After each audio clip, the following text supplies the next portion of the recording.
En el episodio anterior, expliqué las generalidades del reino espiritual y de cómo los autores bíblicos nos presentan a algunos de sus habitantes, específicamente al séquito de Jehová, el Dios de dioses.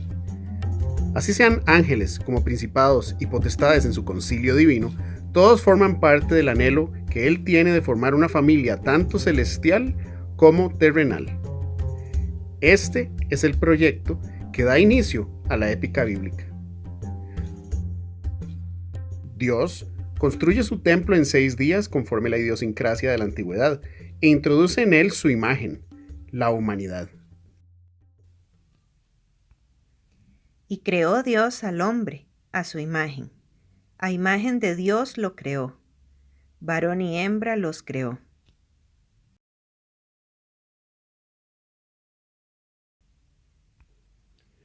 Esto no hace referencia a la apariencia física, ni mucho menos. Tampoco habla de características o cualidades especiales por encima del resto del reino animal, como muchos creen. Ser su imagen es un estatus. Cosas como conciencia de sí mismo, superioridad intelectual o capacidad moral son todas muy buenas y, en definitiva, atributos que nos colocan en una posición ventajosa con respecto al resto de la creación. Sin embargo, nada tiene que ver con ser imagen de Dios. Una imagen, o tselem, es una representación, un conducto por medio del cual se da a conocer algo o alguien. Ser su imagen es el estatus que Dios nos ha dado como sus representantes en el reino terrenal, independientemente de cualquier característica o atributo. Así las cosas, ser su imagen es inherente al ser humano desde el momento de la concepción. De ahí que toda vida humana es sagrada y digna de sumo respeto, sin cabida a ningún tipo de segregación o explotación social, cultural, racial o de género. Todos compartimos el mismo valor ontológico. Para profundizar en este tema y aclarar algunos graves malentendidos, le invito a ver el video al finalizar este episodio titulado La mujer en la Biblia. Finalizando el primer capítulo del Génesis, leemos: Y vio Dios todo lo que había hecho, y he aquí que era bueno en gran manera. En el segundo capítulo, los autores pasan de una narrativa general a un acercamiento más detallado, y lo hacen utilizando una formulación genealógica llamada Toledot en hebreo. Esta formulación es un recurso literario que sirve como encabezado, marcando la transición de un asunto a otro, o más precisamente, como conector que abre una nueva línea con respecto a una figura familiar y sus descendientes. Este tipo de formulación genera un mayor enfoque o atención donde se utilice, como una cámara haciendo un acercamiento y aumentando el interés en un punto particular. La palabra Toledot significa hijos, descendencia o más comúnmente generaciones. Así que su función natural es la introducción de la descendencia de un padre. Veamos algunos ejemplos. Este es el libro de las generaciones de Adán, el día en que creó Dios al hombre. A semejanza de Dios lo hizo. Encontramos como encabezado la formulación Toledot. Ye Sefer Toledot Adam. Luego la descripción del personaje de quien proviene la siguiente narración a detallar. Veyom vero Elohim Adam, vidmut Elohim Adam oto. Veamos otro ejemplo. Estas son las generaciones de Noé. Noé, varón justo, era perfecto en sus generaciones. Con Dios caminó Noé. Esta es la misma formulación. Ele Toledot Noach. Y también nos refiere a la descendencia por describir a detalle. Noach itzadik, Tamim haya vet oratav, et ha Elohim, it alech Noach. Así, de igual manera, encontramos esta conexión entre Génesis 1, la creación en general, y Génesis 2. Estos son los orígenes de los cielos y de la tierra cuando fueron creados. El día que Jehová Dios hizo la tierra y los cielos.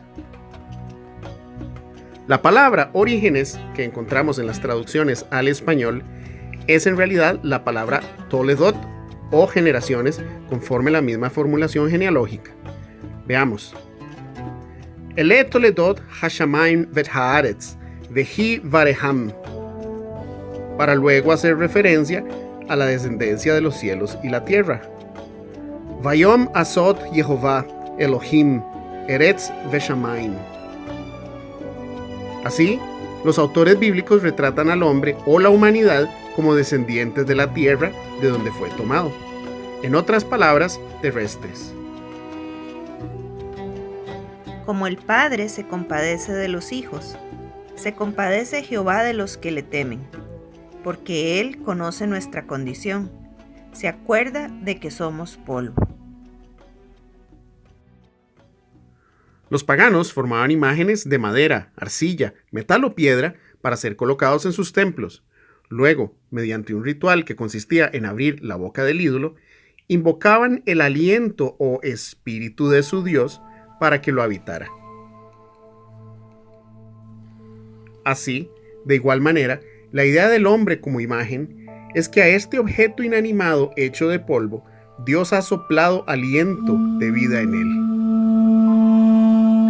Entonces Jehová Dios formó al hombre del polvo de la tierra, y sopló en su nariz aliento de vida, y fue el hombre un ser viviente.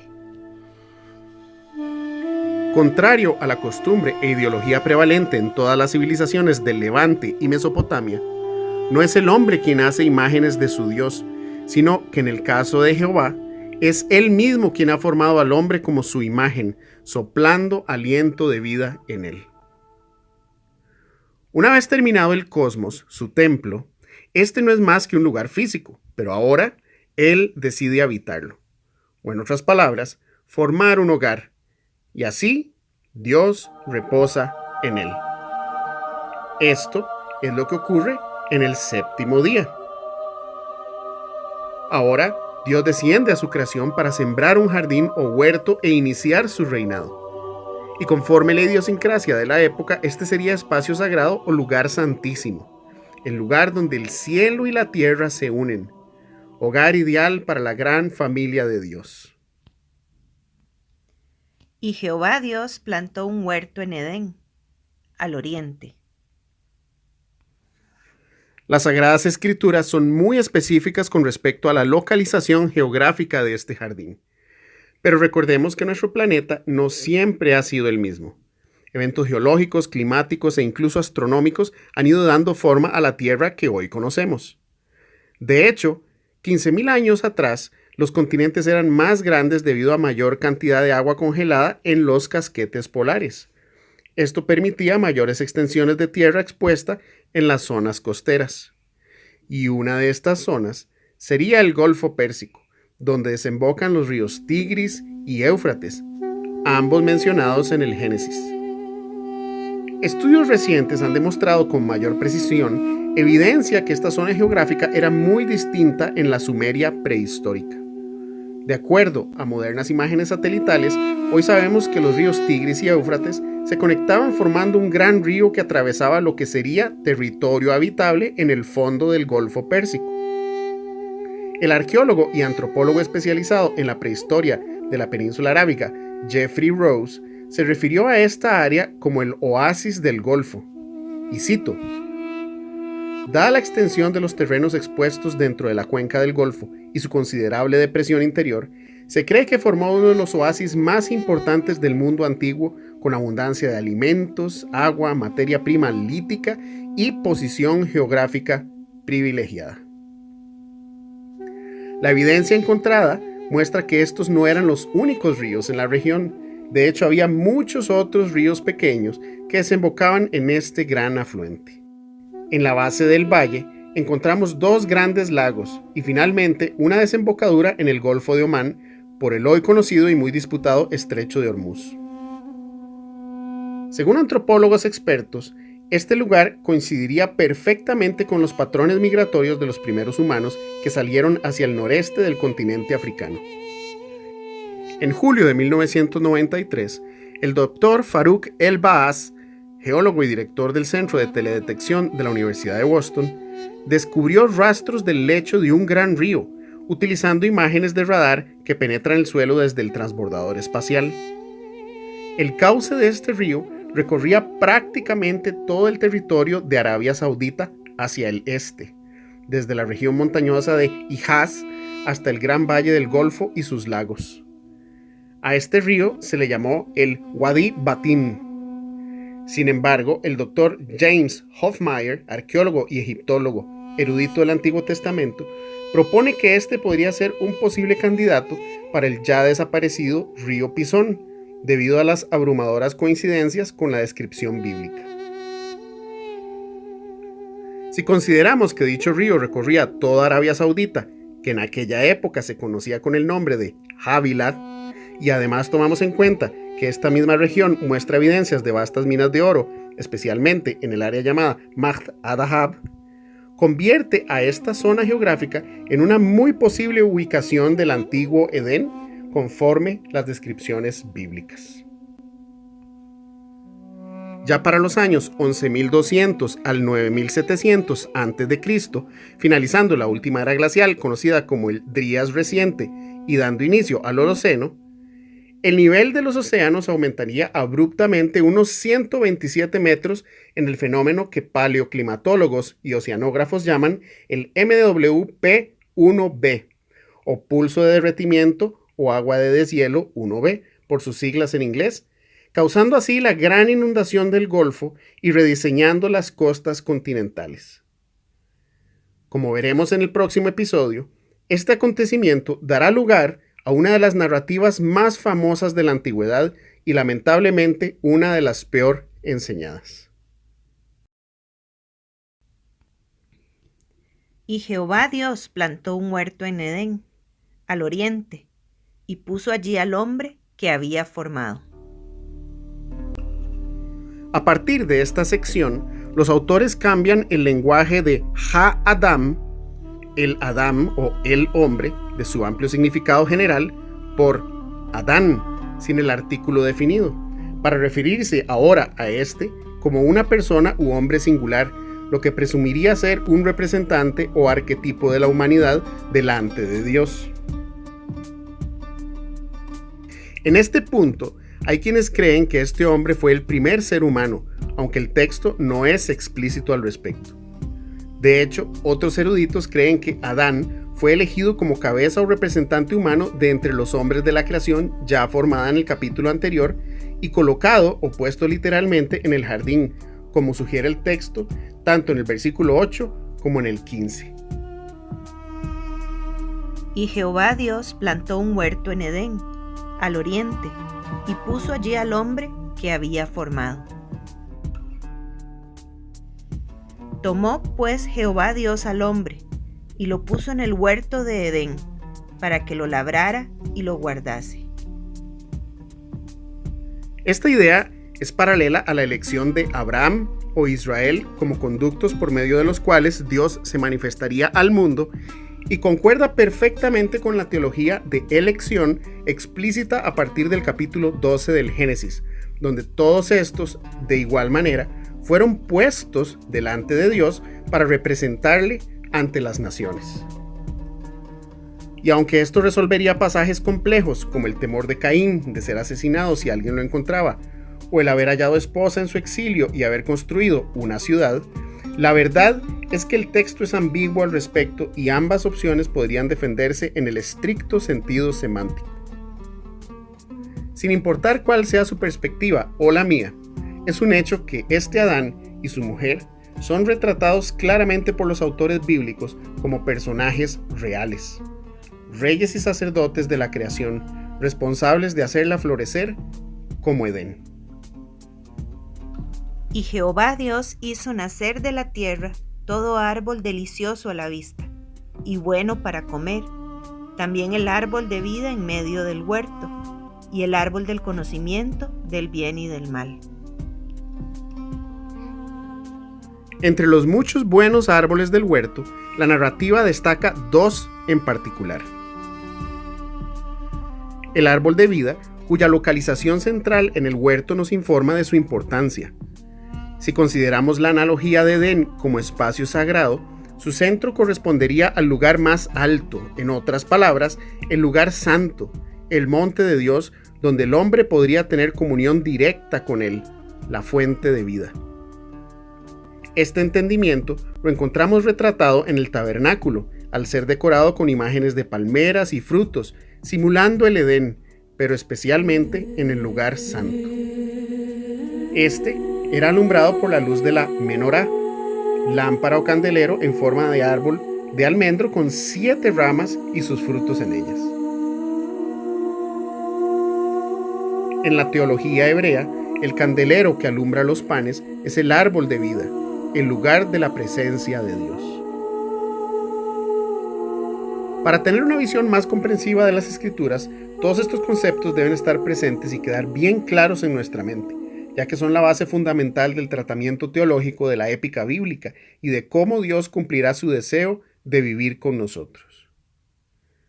Pero en este lugar también encontramos el árbol de la ciencia o del conocimiento del bien y del mal. La idea popular es que el árbol de vida es bueno y este otro malo.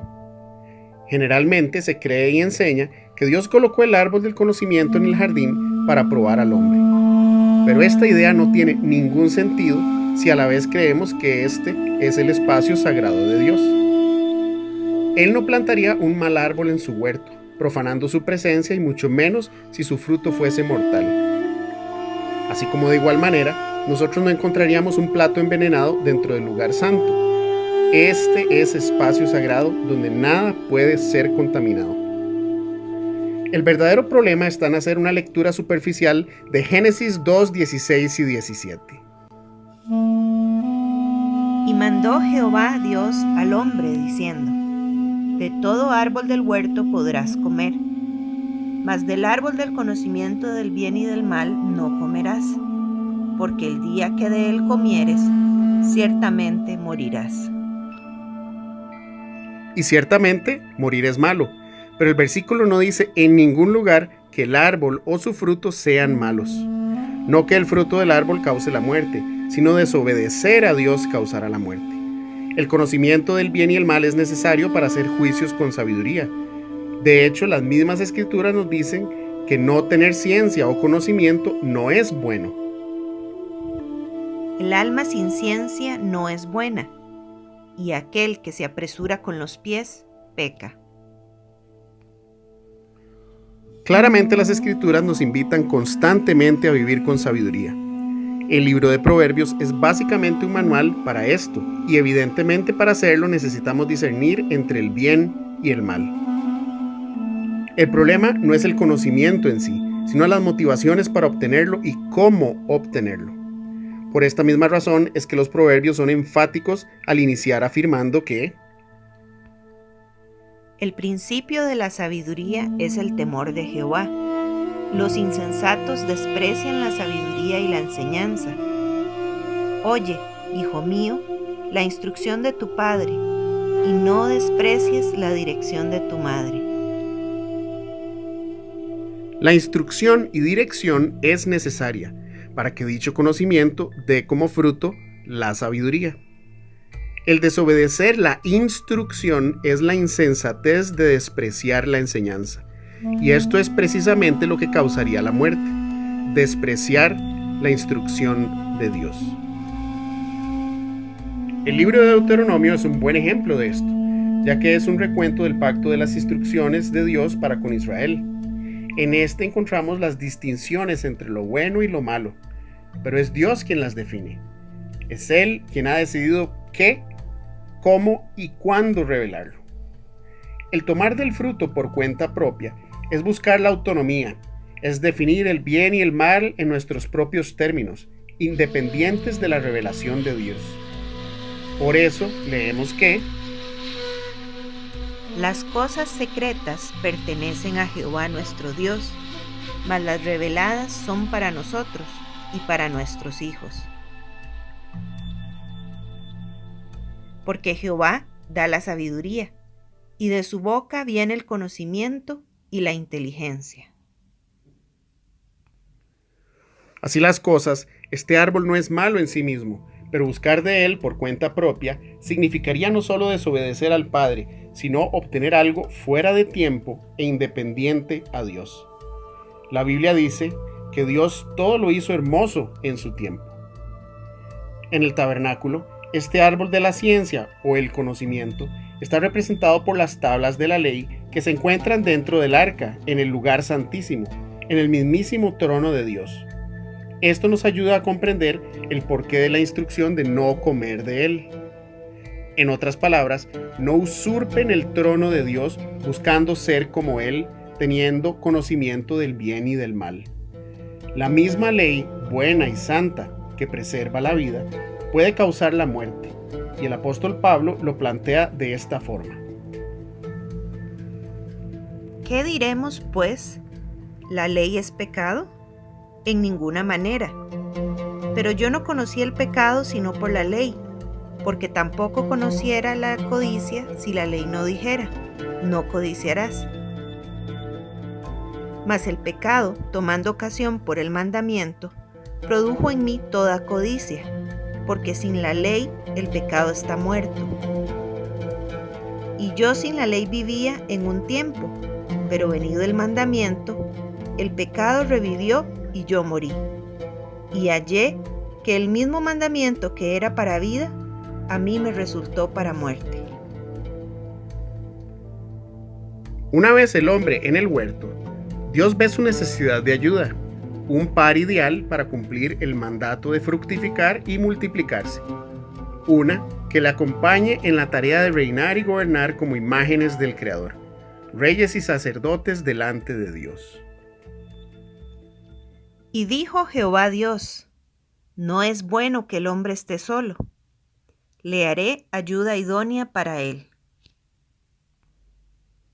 Pero es curioso cómo aquí, antes de traer la pareja al hombre, la narrativa hace una pausa y se interrumpe con una tarea o trabajo para Adán. Dios lleva toda bestia y ave de los cielos a Adán para que viese cómo los había de llamar. Si recordamos bien, en episodios anteriores vimos cómo en la cultura e idiosincrasia de la antigüedad, el poner o cambiar nombres era asignar una función u orden para un propósito específico.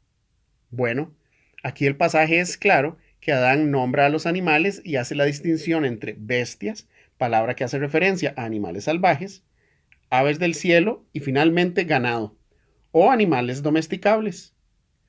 Una vez terminado su trabajo, el versículo 21 retoma el tema de la ayuda para Adán. La idea implícita por el autor en esta inusual interrupción o párrafo parentético es el hecho que todo padre en una cultura patriarcal procuraría asegurar el oficio de su hijo antes de entregarlo en matrimonio. De igual manera, un futuro suegro aseguraría la dote de su hija con el oficio de su yerno, antes de también entregarla en matrimonio. Esta buena costumbre cultural la vemos reflejada, por ejemplo, en el caso de Jacob y Labán. De igual manera, Dios asegura el trabajo de Adán antes de entregarle su mujer. Por tanto, dejará el hombre a su padre y a su madre, y se unirá a su mujer, y serán una sola carne. Y estaban ambos desnudos, Adán y su mujer, y no se avergonzaban. Este pasaje hace referencia al pacto entre un hombre y una mujer para llevar a cabo una tarea o propósito en común, donde ambos se comprometen a cuidar el uno del otro como un solo cuerpo, una sola carne. Esto es el matrimonio. De hecho, esta idea sería revolucionaria en su época, donde al tiempo que esta narrativa comienza a circular, las mujeres no valen más que un par de camellos. El solo hecho de considerar la monogamia en dicha cultura era algo difícil de imaginar, incluso siglos después.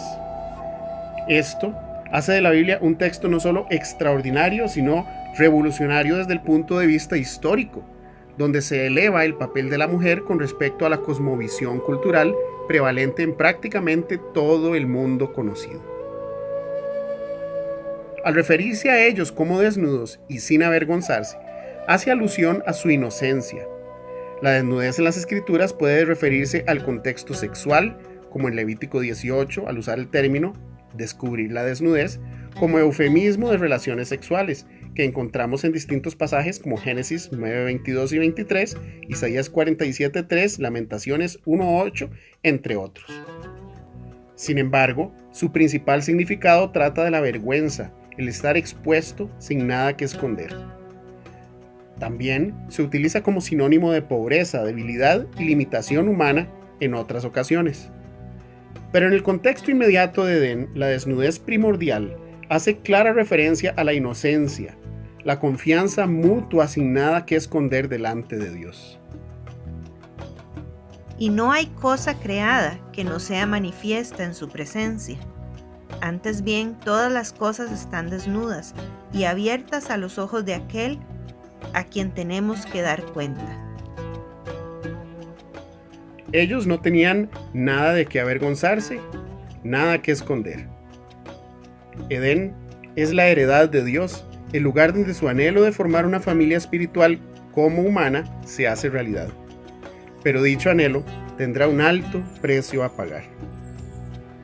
Evidentemente, el mundo no es como Edén, y los seres humanos no nos tratamos como iguales, con la dignidad compartida de ser imágenes del Creador. ¿Qué pasó?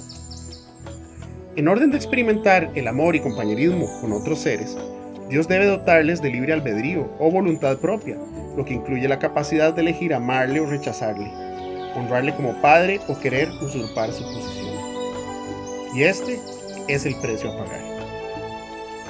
La posibilidad de perder a miembros de la familia que decidan abandonar su pet ab, abandonar su heredad, en busca de autonomía.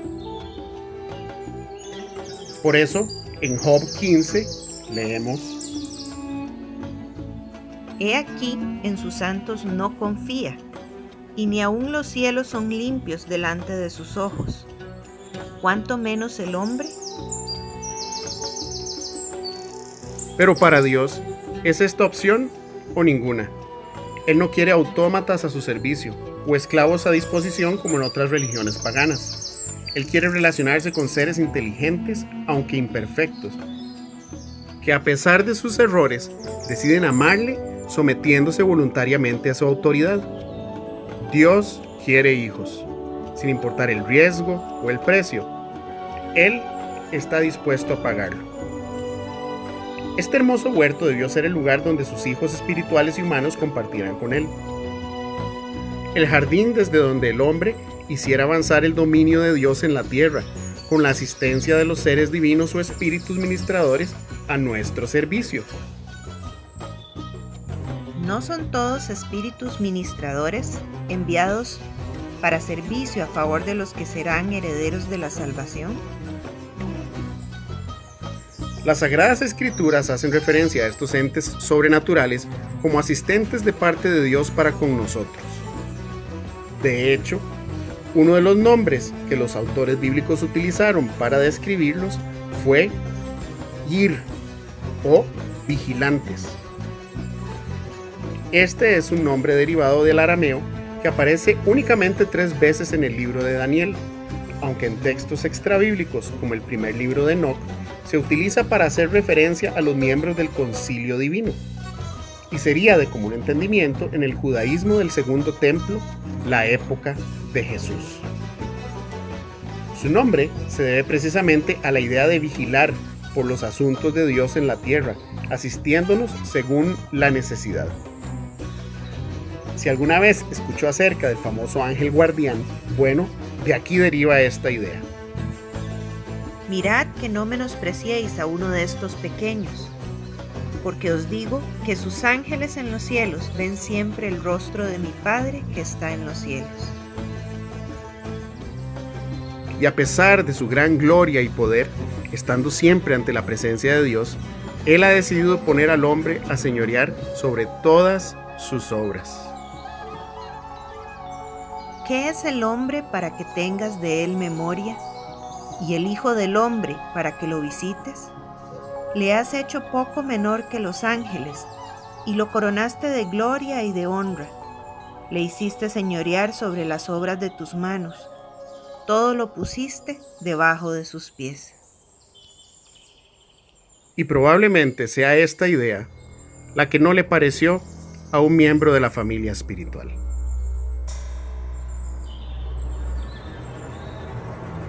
Pero la serpiente era astuta, más que todos los animales del campo que Jehová Dios había hecho, la cual dijo a la mujer: ¿con que Dios os ha dicho, no comáis de todo árbol del huerto?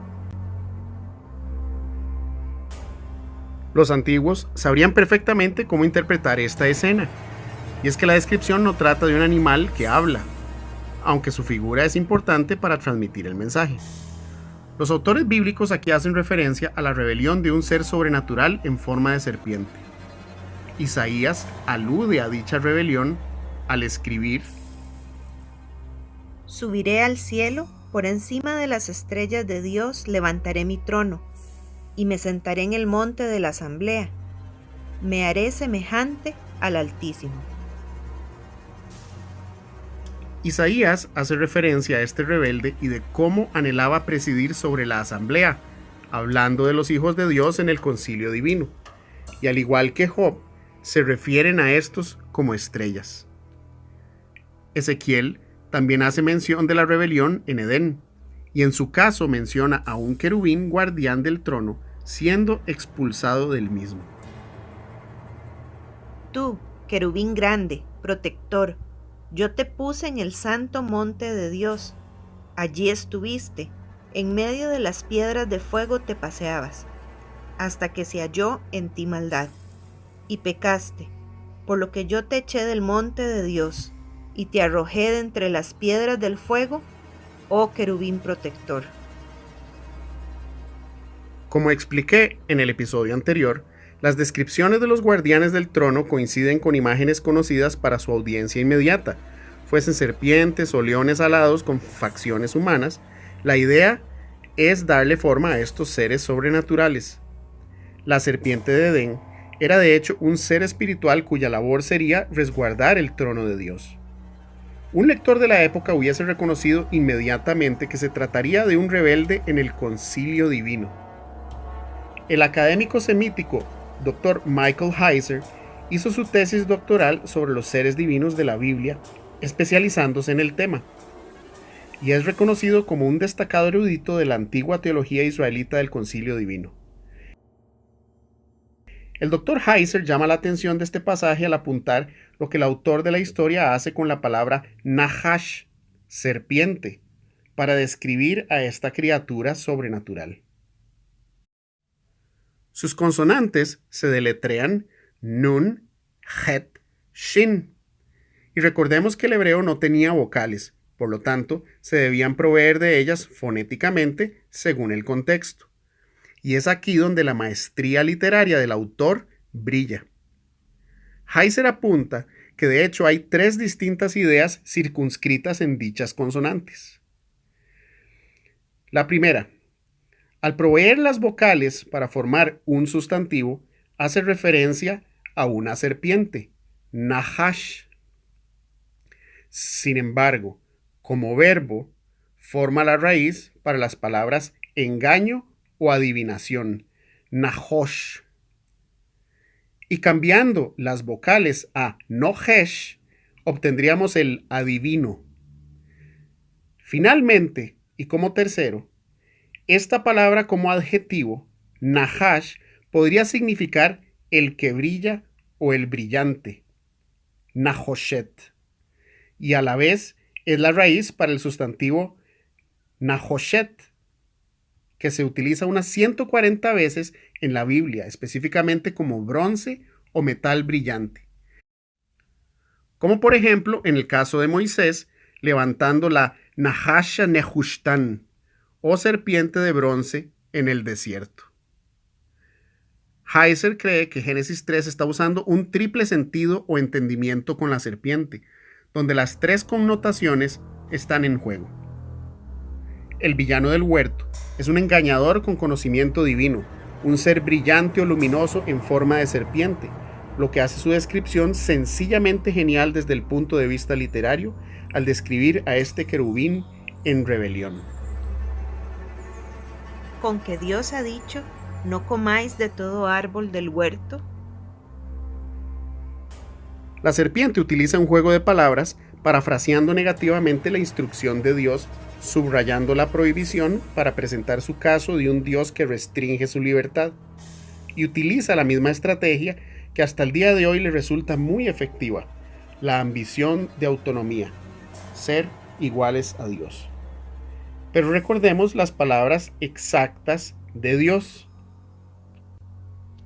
De todo árbol del huerto podrás comer. Esto es muy distinto a lo planteado por la serpiente.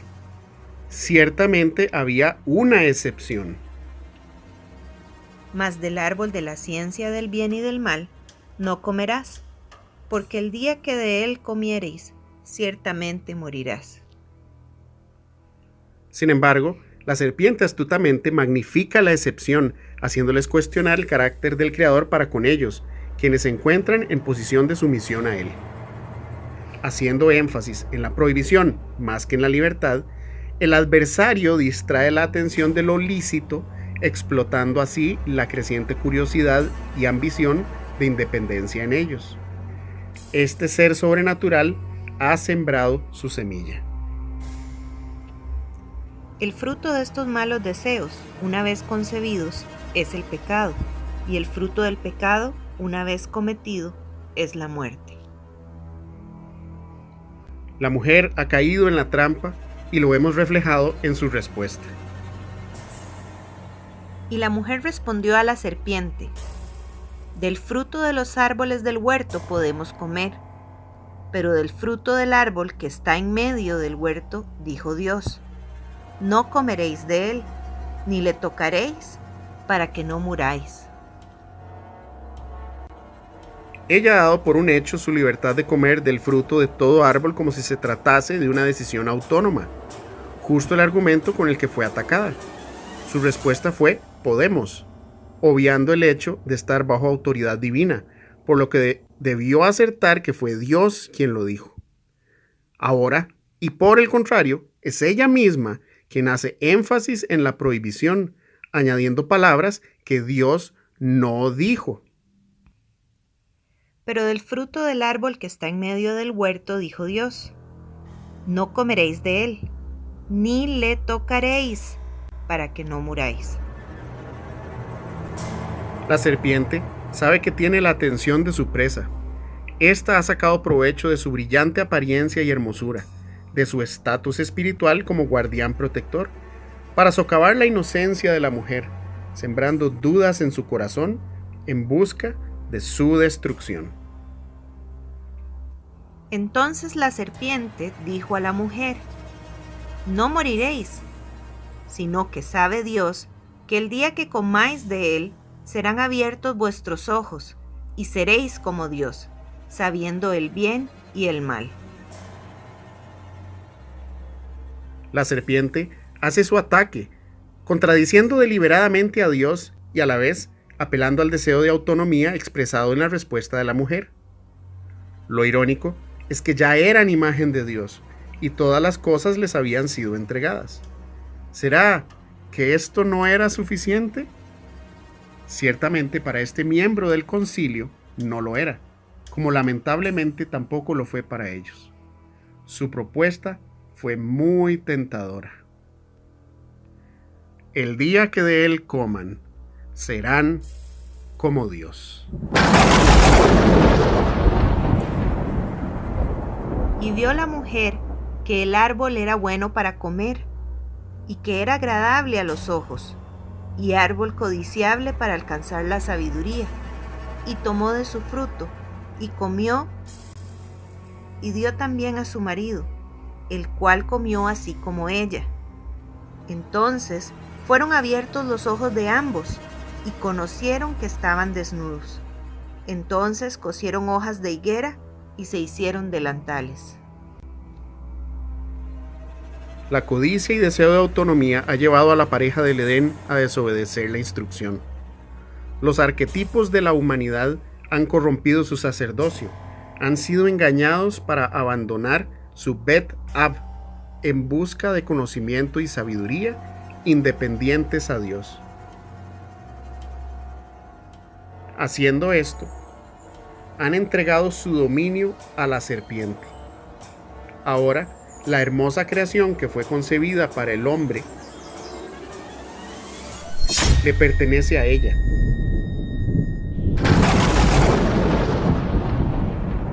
Se han esclavizado a su reino y las escrituras son explícitas al respecto. ¿No sabéis que si os sometéis a alguien como esclavos para obedecerle, sois esclavos de aquel a quien obedecéis, sea del pecado para muerte o de la obediencia para justicia? Vosotros sois de vuestro padre el diablo, y los deseos de vuestro padre queréis hacer. Él ha sido homicida desde el principio y no ha permanecido en la verdad, porque no hay verdad en él. Cuando habla mentira, de suyo habla, porque es mentiroso y padre de mentira. Su desnudez es evidente. La vergüenza de estar expuestos a la culpa, la desobediencia y el temor ha invadido su corazón de desconfianza, el uno para el otro, y peor aún, para con Dios. Y lo hemos reflejado en su inútil intento por cubrirse con hojas de higuera y luego tratar de justificar su falta ante Dios. El hombre respondió: La mujer que me diste por compañera me dio del árbol y yo comí. En otras palabras, el hombre culpa a la mujer y señala al mismo Dios como responsable. El intento de usurpar su trono en busca de conocimiento y sabiduría no es algo que se cubra con hojas de higuera. Es una falta digna de muerte, y ellos lo saben. Por lo tanto, Dios condena a la serpiente, diciéndole: Por cuanto esto hiciste, maldita serás entre todas las bestias y entre todos los animales del campo. Sobre tu pecho andarás, y polvo comerás todos los días de tu vida.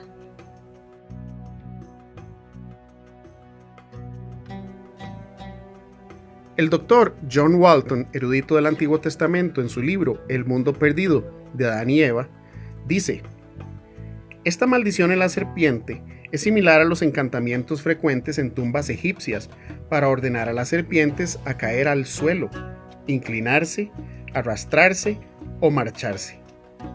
La idea es ordenarle que abandone su posición de ataque a una de sumisión o humillación.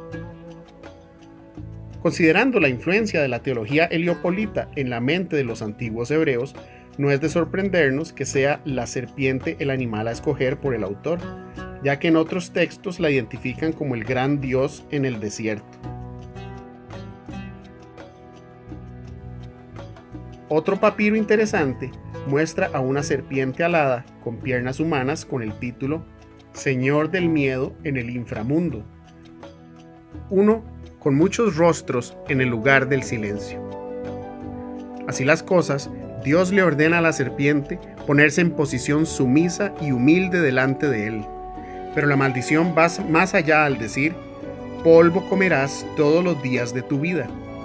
Esto no hace referencia a alimento, es una metáfora que anuncia su condenación. Esta metáfora la vemos reflejada en otros pasajes, como en Isaías 26:19, donde hace referencia a los muertos como moradores del polvo, o en Job 17:16, que describe las profundidades del Seol como descansar en el polvo. Incluso la jerga popular hoy día utiliza la frase morder el polvo como sinónimo de muerte. Así, este ser sobrenatural, el poderoso querubín protector, es expulsado del concilio divino, lanzado a tierra, a las partes más bajas y humillantes del cosmos.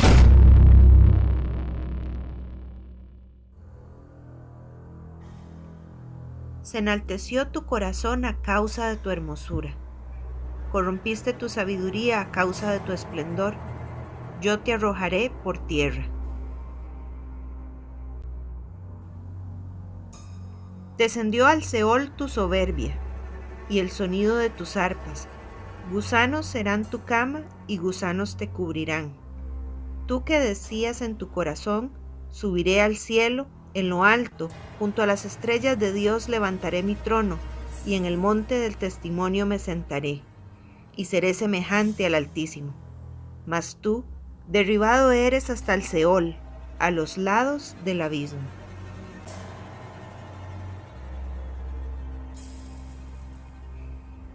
La serpiente es ahora señor del inframundo y ha atrapado a la humanidad en su mortal reino. El destino del hombre se encuentra en las entrañas de la tierra, el Seol, a merced de este ente maligno.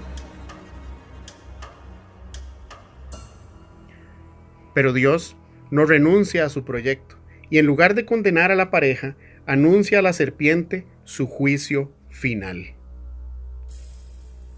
Y pondré enemistad entre ti y la mujer, y entre tu simiente y la simiente suya. Esta te herirá en la cabeza, y tú le herirás en el calcañar. Sí, este anuncio muestra la misericordia de Dios para con la humanidad y su plan para recuperarla, sellando el destino final del adversario. Dios se proveerá de un hombre que, aunque será herido por la serpiente, él la destruirá. A este pasaje se le conoce como el primer evangelio, ya que Dios advierte el advenimiento de un Yeshua o Salvador, quien destruirá a la serpiente y el poder de la muerte. Las consecuencias que leemos para la pareja son más el resultado natural de su desobediencia que un castigo, como muchos creen. Empecemos por aclarar algunos conceptos en el texto. A la mujer dijo: multiplicaré en gran manera los dolores de tus preñeces. Con dolor darás a luz los hijos, y tu deseo será para tu marido, y él se enseñoreará de ti. La palabra traducida como dolores es etzabet, que hace referencia a la tristeza, angustia y esfuerzo, lo que ciertamente implica dolores, pero no en el sentido del dolor físico, sino preocupación y angustia al concebir, o como bien lo traduce la versión Reina Valera, en su preñez. La otra palabra traducida dolor en el mismo pasaje es etzeb, que sí hace referencia al dolor físico, aunque su raíz es compatible con el concepto anterior de dolor angustioso o laborioso. La idea es el hecho de traer hijos a un mundo hostil para ellos, su nueva incertidumbre, exiliados del Edén. No que antes de la caída no se experimentara dolor físico al dar a luz, sino la dolorosa realidad de no contar ahora con la bendición de Dios. Y quizá una de las frases más controvertidas y mal interpretadas sea: tu deseo será para tu marido, y él se enseñoreará de ti. Esto hace referencia al postulado anterior con respecto al dolor angustioso e incertidumbre de la concepción y de cómo, a pesar de esto, la mujer siempre los anhelará, por lo que su deseo físico o sexual será superior a la angustia del embarazo. Hay quienes argumentan que este deseo sexual de procrear en la mujer es el catalizador que crea la dependencia al hombre, dando así lugar al patriarcado y con él la explotación de la vulnerabilidad femenina, postulado compatible con la psicología moderna. Con respecto al señorío masculino, el doctor Ben Witherington III dice: la maldición en Eva es descriptiva del efecto del pecado en ella, no es prescriptiva de la forma como Dios quiere que sea su relación con el hombre. Y repito, la maldición en Eva es descriptiva del efecto del pecado en ella, no es prescriptiva de la forma como Dios quiere que sea su relación con el hombre. Así las cosas, el dominio masculino vendrá como fruto del pecado, como resultado de la dependencia de la mujer en el hombre por su anhelo maternal. Y esto se evidencia al pasar la página al cuarto capítulo, donde vemos a Lamec jactándose de su poligamia. Este nunca ha sido, ni es, ni será el plan de Dios para la mujer. Lo peor de todo es considerar que milenios después hay quienes creen que esto es un mandamiento de parte de Dios. La tierra ahora es maldita a causa del hombre. La maldición en las escrituras no tiene nada que ver con algún tipo de conjuro o hechizo mágico. Maldición es lo contrario a bendición y significa perder el favor y la protección de Dios. Por eso el texto es explícito al describir cuán laborioso será producir alimento en el desierto, fuera del jardín, donde solo se debía extender la mano para obtenerlo. El hombre ha decidido ser autónomo y ahora pagará el precio de su osadía, trabajando con dificultad y gran esfuerzo todos los días de su vida. Con el sudor de tu rostro comerás el pan hasta que vuelvas a la tierra, porque de ella fuiste tomado, pues polvo eres y al polvo volverás. El hombre ha dado la espalda a Dios, entregando su voluntad a la serpiente, señor del inframundo, quien se ha adueñado de la humanidad, ahora sujeta al reino de la muerte. Pero Dios ha prometido la destrucción de la serpiente y ha mostrado su misericordia para con la humanidad al no condenarla de inmediato. El mismo Adán lo entendió de esta manera al nombrar a su esposa Eva o viviente, al saber que ambos debieron morir en el jardín, pero Dios les ha dado otra oportunidad. De hecho, el mismo Creador se ha provisto de un sacrificio inocente, a modo de tipo, o en palabras de eruditos, sombra de algo venidero, sacrificio que cubrirá temporalmente la vergüenza y desnudez de ellos. Y Jehová Dios hizo al hombre y a su mujer túnicas de pieles y los vistió. Y dijo Jehová Dios: He aquí el hombre es como uno de nosotros, sabiendo el bien y el mal. Ahora, pues, que no alargue su mano y tome también del árbol de la vida, y coma y viva para siempre. Y lo sacó Jehová del huerto de Edén para que labrase la tierra de que fue tomado. Echó, pues, fuera al hombre, y puso al oriente del huerto de Edén querubines, y una espada encendida que se revolvía por todos lados, para guardar el camino del árbol de la vida. El hombre es ahora expulsado del huerto y sin acceso al árbol de la vida. La humanidad está sujeta a muerte, exiliada en el desierto, bajo el dominio de su nuevo Dios, el príncipe de las tinieblas. Pero Dios no se ha rendido. Su plan original de formar una familia sigue en pie. Ahora la humanidad necesita otro arquetipo, un representante humano que, contrario a Adán, cumpla su papel de sacerdote y rey, la verdadera imagen del Creador. El regreso a Edén. Así da inicio el rescate de la humanidad, la épica bíblica. Para la mayoría de creyentes alrededor del mundo, este acontecimiento en Edén es la razón por la cual el mundo está caído o en caos. Sin embargo, esta es solo la primera de 3 rebeliones, tanto espirituales como humanas, y veremos las siguientes en nuestros próximos episodios. Mientras tanto, que la paz de Dios, que sobrepasa todo entendimiento, guarde sus corazones y pensamientos en Cristo Jesús, Señor nuestro.